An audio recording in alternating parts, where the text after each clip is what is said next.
Bien-aimés dans le Seigneur, frères et sœurs, que la grâce et la paix de notre Dieu vous soient données de la part de notre Seigneur et Sauveur Jésus-Christ. Bienvenue dans votre guide d'études bibliques de l'école du sabbat adulte du deuxième trimestre 2021, la promesse alliance éternelle de Dieu.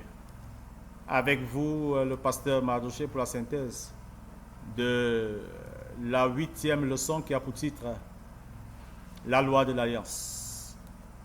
Le verset à mémoriser dans Deutéronome, chapitre 7, le verset 9, il est écrit « Sache donc que c'est l'Éternel, ton Dieu, qui est Dieu.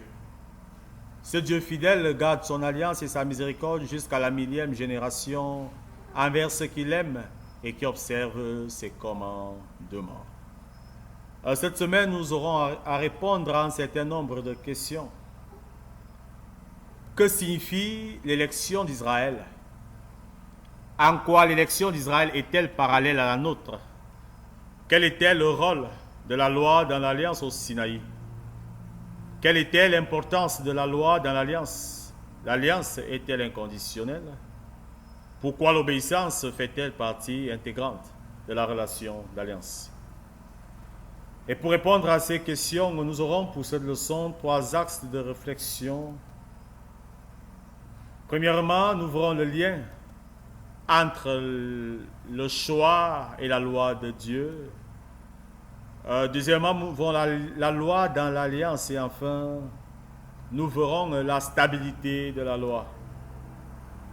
Bien-aimés dans le Seigneur, frères et sœurs, l'alliance que Dieu fit avec Israël au Sinaï était censée être un exemple de la grâce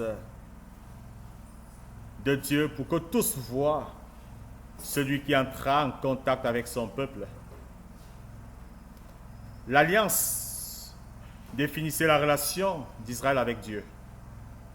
Dieu donnera donc par la loi de l'alliance des paramètres dans lesquels Israël pouvait travailler et vivre une vie qui diffuserait mieux le message de Dieu.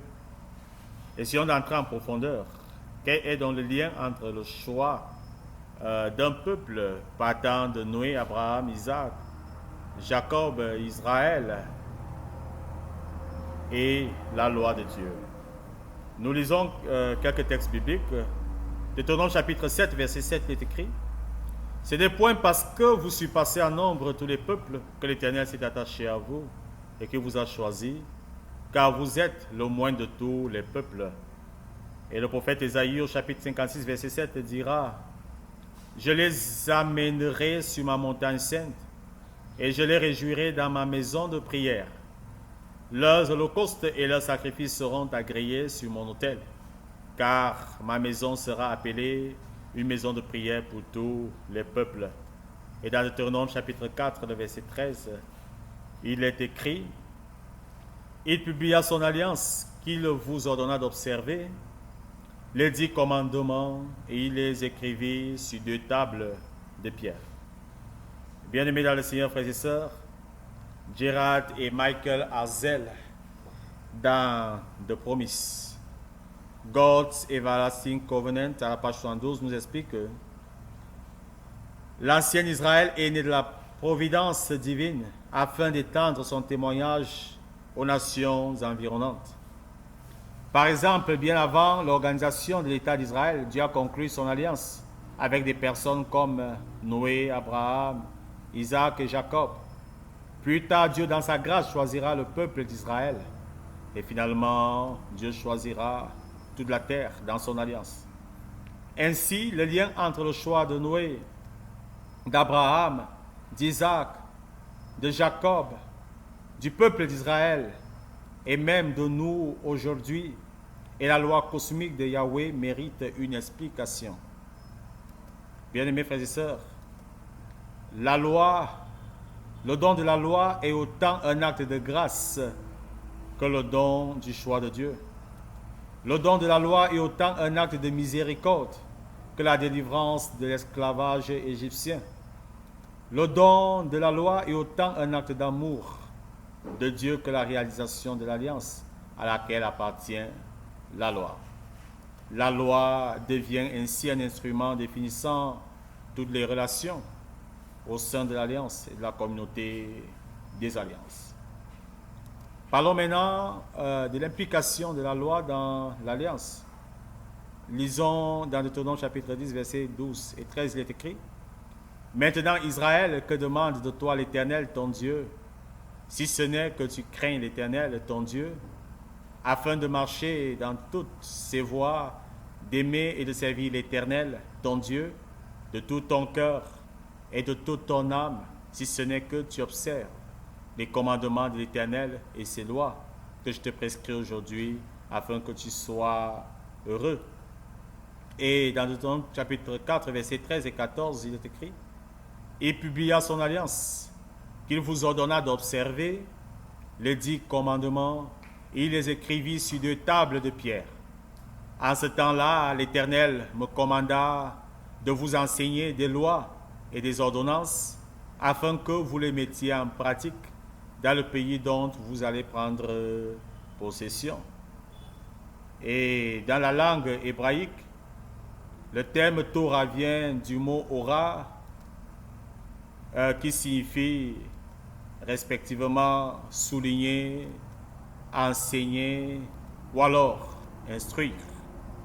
En ce sens, le mot loi signifie toute la volonté révélée de Dieu ou n'importe quelle partie de celle-ci. Dieu donna à Israël cette instruction, cette Torah, en termes de loi et ordonnances, ou de préceptes, lois et ordonnances pour réglementer la vie de son peuple. Maintenant, parlons donc pour finir de la stabilité de la loi. Nous lirons dans le livre des Psaumes, chapitre 19, verset 8 à 11, où il est écrit: La loi de l'Éternel est parfaite, elle restaure l'âme. Le témoignage de l'Éternel est véritable, il rend sage l'ignorant. Les ordonnances de l'Éternel sont droites, elles réjouissent le cœur. Les commandements de l'Éternel sont purs, ils éclairent les yeux. La crainte de l'Éternel est pure, elle subsiste à toujours. Les jugements de l'Éternel sont vrais, ils sont tous justes. Ils sont plus précieux que l'or, que beaucoup d'or fin. Ils sont plus doux que le miel, que celui qui coule des rayons. Et Jésus dira, pour mettre l'importance de la loi dans Jean 14, 15, il est écrit: Si vous m'aimez, gardez mes commandements. Et pour résumer les 10 commandements, Jésus dira dans Matthieu chapitre 28, versets 37 à 40, il est écrit: Tu aimeras le Seigneur, ton Dieu, de tout ton cœur, de toute ton âme et de toute ta pensée. C'est le premier, le plus grand commandement. Et voici le second qui lui est semblable. Tu aimeras ton prochain comme toi-même. De ces 2 commandements dépendent toute la loi et les prophètes. Et Jésus voulait dire ceci: bien mes frères et sœurs, si nous aimons vraiment Dieu de tout notre cœur, de tout notre esprit et de toute notre âme, nous exprimerons certainement cet amour en observant les 4 premiers commandements. Si nous aimons Dieu, il occupera la première place dans notre vie, car dit-il: Tu n'auras pas d'autre Dieu devant ma face. Si nous aimons Dieu, notre adoration sera réservée à lui seul, car il dit: Tu ne te feras point d'image taillée.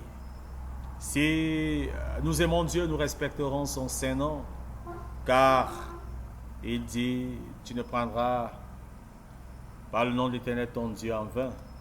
Si nous aimons Dieu, nous veillerons sur toi à être présents à notre rendez-vous avec lui chaque sabbat, car il dit: Souviens-toi du jour du repos.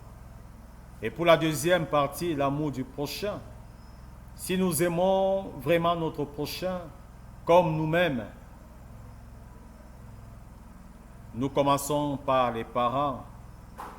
Nous respecterons et honorerons nos parents, car Dieu dit: honore ton père et ta mère. Si nous aimons notre prochain, nous saurons reconnaître la valeur de la vie, car Dieu dit: tu ne tueras pas.